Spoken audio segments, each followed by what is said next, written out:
Bonjour à tous, merci de nous choisir chez vous. Le porte-parole du gouvernement du Burkina Faso a confirmé, c'était lundi 23 janvier 2023, que les autorités burkinabées ont demandé le départ des troupes françaises basées dans le pays dans un délai d'un mois.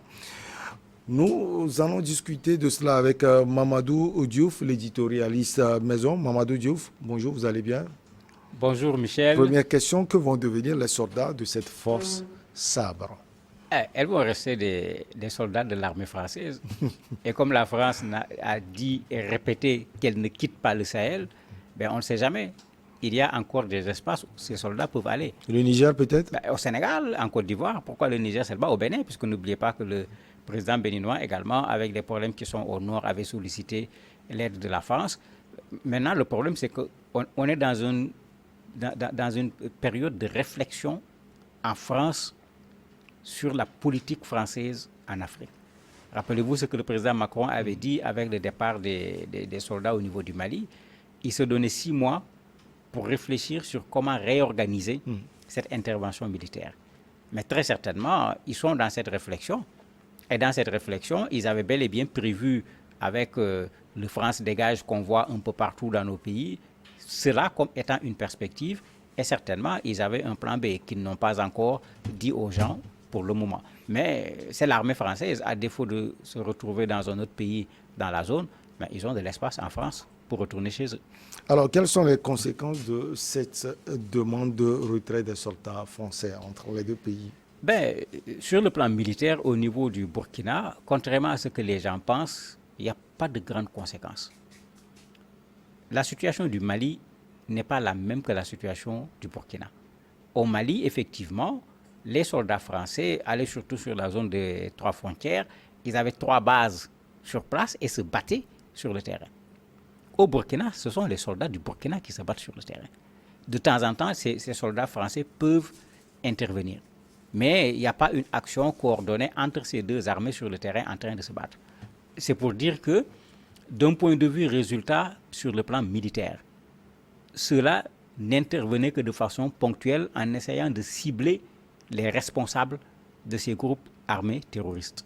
C'est eux qui avaient tué, par exemple, Drukdel, dont on a parlé ici une fois. Mais à part cette action, mais par rapport à ce qui se passe au Burkina aujourd'hui, ce ne sont pas eux qui sont sur le terrain.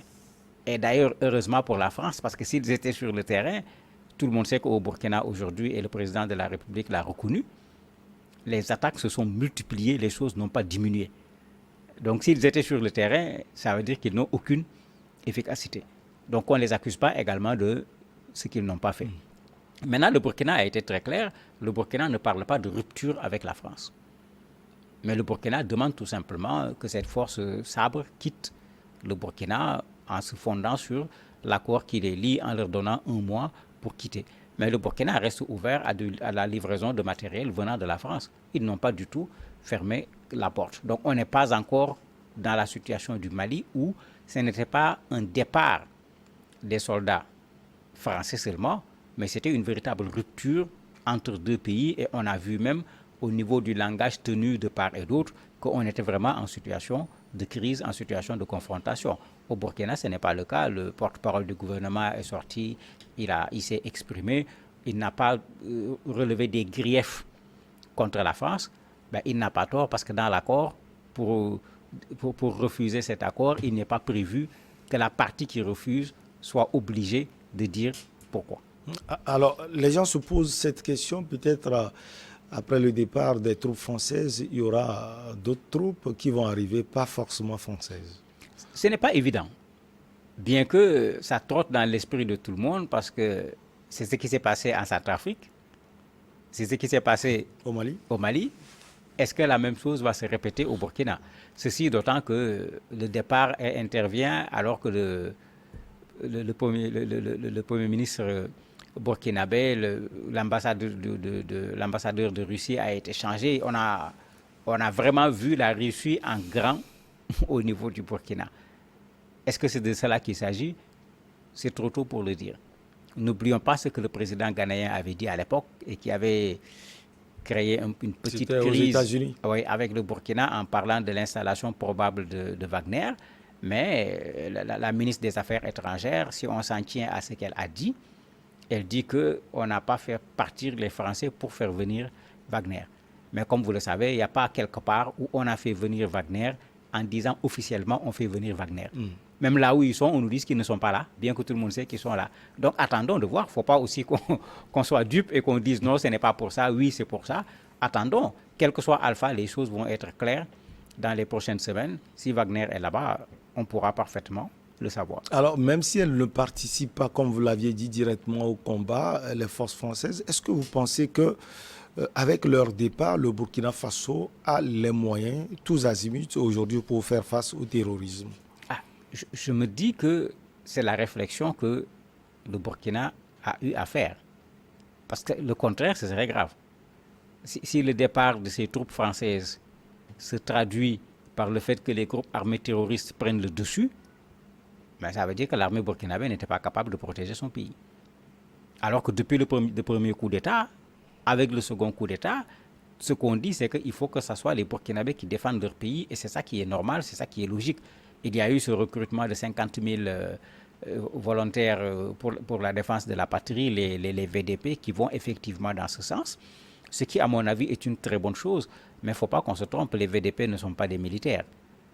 Alors qu'on a vu les groupes armés terroristes venir mettre en déroute des militaires. Donc, il ne faut pas qu'on regarde le nombre de 50 000 en pensant que ça résout le problème. Ça ne résout pas totalement le problème. Maintenant, s'ils ont fait la réflexion en se rendant compte qu'ils sont en mesure, avec un apport matériel, de pouvoir eux-mêmes, en tant que Burkinabés, l'armée burkinabé, les VDP, vaincre les groupes armés terroristes, mais quand ils vont le réussir, ça va être une véritable leçon pour tous les pays africains. Pour qu'on sache qu'effectivement, nous devons pouvoir être en mesure de défendre nos pays au lieu qu'à chaque fois qu'il y a une menace, qu'on fasse appel aux étrangers pour venir défendre le pays à notre place. Mais tout ça, on est juste dans des hypothèses pour le moment, en se disant que l'hypothèse doit être positive parce que tout ceux qui apprécient la chose l'apprécient dans ce sens. C'est-à-dire l'armée burkinabé qui prend ses responsabilités. S'il faut faire partir les Français sans que les Burkinabés ne prennent leurs responsabilités, en fait, le départ des Français n'aura pas servi à grand-chose et ça va ressembler à du populisme, quoi. On demande que les Français partent, on les a fait partir, mais après, si on ne parvient pas à vaincre les groupes armés terroristes, ça aura servi à quoi? Alors, ce rapprochement avec le Mali ou avec la Russie s'est fait sentir sur plusieurs plans. Mamadou Diouf, le premier déplacement du capitaine Ibrahim Traoré, c'était à Bamako. Il y avait également le déplacement du Premier ministre Apollinaire Joachim de Tembela, c'était en Russie. Oui. Alors récemment, les Burkinabés nous ont dit qu'ils ont eu à libérer les 66 femmes grâce à l'aide des Maliens également. Il y a des signes qui ne trompent pas. Pour moi, le rapprochement avec le Mali doit être la chose la plus évidente et il faut renforcer cela. Il ne faut même pas s'arrêter là-bas. Il faut un renforcement également avec le Niger parce que c'est le même problème. Et quand on dit les trois frontières, c'est Mali, Niger, Burkina. Mais il faut un renforcement également avec le Bénin parce qu'il y a une frontière avec le Bénin. Il faut faire la même chose avec le Togo. Il y a une frontière avec le Togo et c'est également une zone où les terroristes ont tendance à vouloir intervenir. Même chose avec la Côte d'Ivoire. C'est-à-dire que si le Burkina veut échapper, le Burkina a besoin de la collaboration de tous ces pays où à ces frontières, il y a des groupes également terroristes qui sont là, qui peuvent rentrer dans le pays ou aller de l'autre côté. Pour moi, ce renforcement d'une coopération militaire, une coopération en matière de renseignement entre tous ces pays est une nécessité. Aucun de ces pays ne s'en sortira seul. C'est pourquoi je n'ai jamais aimé, je n'ai jamais été d'accord avec le conflit entre le Niger et le Mali, et avec le conflit entre le Mali et la Côte d'Ivoire. Il y a plus fondamental à faire, c'est de combattre ces groupes armés terroristes qui sont dans nos espaces. Avec la Russie, ce qui me plaît dedans, il faut que les gens aillent en Russie parce qu'on n'est plus au temps où pour aller en Russie, il faut téléphoner quelque part et demander l'autorisation. Ils n'avaient pas besoin de se déplacer discrètement, ils devaient se déplacer clairement. Aller en Russie, revenir. Puisque le Burkina est un pays indépendant, la Russie est un pays indépendant, le Burkina peut parfaitement nouer des relations avec la Russie. Maintenant, sur les principes, qu'eux-mêmes respectent les principes. On ne doit pas chasser la France pour remplacer la France par un pays qui viendra faire exactement la même chose que la France avait fait. que les gens soient clairs sur leurs relations avec la Russie. C'est aussi simple que ça. C'est aussi simple que ça. S'il y a des accords militaires avec la Russie, qu'on nous dise les accords, c'est quoi? S'il y a de la coopération avec la Russie, qu'on dise la coopération, c'est quoi? Quand on achète les armes, qu'on dise les prix. Ça, c'est de la transparence, c'est de la bonne gouvernance. Si les gens le font, ça ne pose aucun problème. Maintenant, si on le fait en catimini, on ne sait pas les relations, c'est quoi? Quel accord on a signé? C'est quoi la contrepartie? En ce moment, on parle de souveraineté, mais où est la souveraineté si on remplace celui qui faisait qu'on n'avait pas de souveraineté par une autre personne qui continuera à faire en sorte qu'on n'a pas toujours la souveraineté? Alors, pour certains aussi, la rue est en train de diriger dans certains pays. On a vu Mamadou, les manifestants demander au capitaine Ibrahim Traoré de dire aux troupes françaises d'aller en France ou bien de quitter le Burkina Faso. Aujourd'hui, c'est fait. Oui, mais la rue ne gouverne pas. Il n'y a aucun pays où le peuple gouverne même. Même dans les pays qui te disent grande démocratie, il n'y a aucun pays où le peuple gouverne. À plus forte raison, la rue. Moi, je suis foncièrement contre la gouvernance de la rue. Je l'ai toujours dit, la rue prend les choses de façon conjoncturelle. Alors que quand on gouverne un pays, on regarde très loin. On ne regarde pas les 2 ou 3 jours ce qui s'est passé pour prendre une décision. La rue avait demandé que les soldats français partent en 72 heures. Ils n'avaient pas demandé un mois. Ce qui veut dire qu'on ne les a pas, suivis.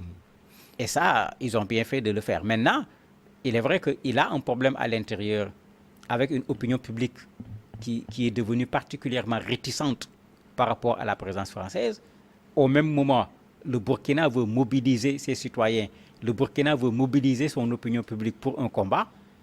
Vous voyez que si on ne s'entend pas sur cette présence française, ça peut poser problème dans cette mobilisation nationale, dans ce sursaut national que le Burkina cherche. Mais que les choses se fassent tout simplement dans les règles. Et c'est ce qu'ils ont fait. Il fallait écrire sous pli confidentiel. Ils l'ont fait. La France doit répondre par écrit. Et la date de 1 mois n'a pas commencé à la date où on a écrit la lettre du Burkina. Elle commencera à la date où la France va écrire au Burkina pour prendre acte de la décision du Burkina. Parce que là aussi, il y a une confusion. Les gens disent qu'il y a 1 mois, ils commencent à compter les jours. Les jours n'ont pas encore commencé à être comptés tant que la France n'a pas encore répondu par écrit. Oui, allez-y. Et 1 mois, c'est raisonnable, parce que les gens essayent de nous dire que non, c'est trop. C'est pas vrai. La France a eu des interventions d'urgence dans un certain nombre de pays africains. Ils n'ont pas pris 1 mois pour faire descendre du matériel et des militaires pour intervenir.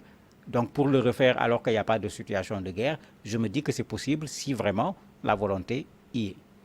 Alors, cette question à vous, Mamadou Diouf, le Burkina Faso maintient quand même ses relations, vous l'aviez dit tout à l'heure dans votre développement, avec la France. Ce n'est pas le même format avec le Mali, sauf que diplomatiquement, c'est ce qu'on dit. Mais derrière, on peut également souligner d'autres choses.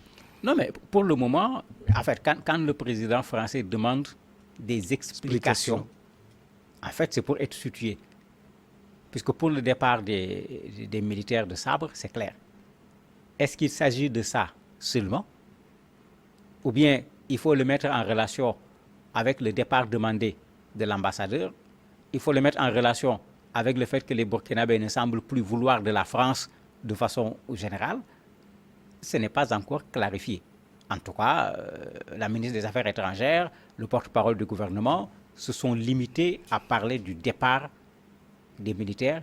Ils n'ont pas parlé de rupture avec la France.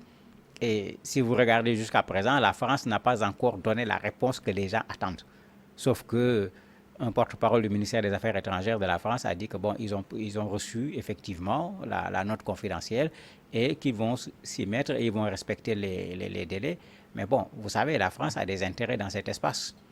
La France est en concurrence avec la Russie, pas seulement dans cet espace. La France ne va pas partir aussi gentiment. Si la France peut trouver une autre solution, la France va la négocier, mais elle ne le fera pas devant les médias. Bon, et là, le Burkina Faso aussi sera d'accord pour les négociations à venir. Mais pour le moment, il n'y a pas de rupture. Tant qu'il n'y a pas de rupture, le Burkina peut prendre du matériel militaire de la France, le Burkina peut prendre du renseignement avec la France, et la France a des intérêts qui sont déjà au niveau du Burkina, qui ne sont pas que des intérêts militaires. Parce qu'il ne faut pas que les gens confondent les choses. C'est les militaires français qui sont partis. La France est très loin d'être partie. La France est dans nos banques, la France est dans nos assurances, la banque est dans beaucoup de choses sur nous en termes d'économie et autres. Ce n'est pas encore le départ de la France, comme parfois les gens semblent le dire en voulant applaudir que la France est partie. La France n'est pas encore partie du Burkina. Merci beaucoup à vous. Mamadou Diouf, la petite pause est derrière. On reçoit l'invité.